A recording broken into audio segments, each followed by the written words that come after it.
एक बार फिर सुर्खियों में आरा गांव का जर्जर रास्ता और अस्थायी पुलिया। हजारीबाग के इचाक प्रखंड अंतर्गत आरा गांव का दुर्दशाग्रस्त रास्ता और कच्ची पुलिया एक बार फिर सुर्खियों में है। सरकार की वादा खिलाफी और प्रशासनिक उदासीनता पर ग्रामीणों का आक्रोश लगातार बढ़ता जा रहा है। पिछले वर्ष बारिश के दौरान जब सरकारी मदद नहीं पहुंची तो ग्रामीणों ने स्वयं प्रयास कर लकड़ी और बांस से अस्थायी पुल बना लिया था। आज एक साल से अधिक बीत जाने के बाद भी उस पुल की हालत जस की तस बनी हुई है। ना तो उसकी मरम्मत हुई और ना ही पक्की पुलिया का निर्माण शुरू हो पाया। गांव की सड़कों की स्थिति इतनी बदहाल है कि लगता है जैसे पूरा गांव कीचड़ में ही बसा है।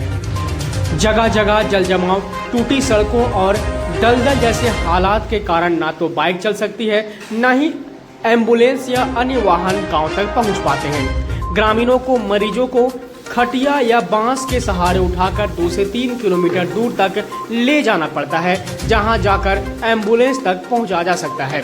स्थानीय मुखिया सुनीता देवी ने कई बार प्रशासन को आवेदन दिया और आग्रह किया कि आया हुआ योजना का अभी तक काम शुरू नहीं हो पाया है। स्थानीय ग्रामीण है परेशान, गांव की सड़कों और बुनियादी सुविधाओं पर ध्यान दिया जाए, लेकिन हर बार सिर्फ आश्वासन ही मिला। मुखिया सुनीता देवी का कहना है कि अगर यह गांव शहर के नजदीक होता तो अब तक सड़कों का निर्माण हो चुका होता, लेकिन दुरुस्त होने के कारण यह गांव आज भी उपेक्षित है।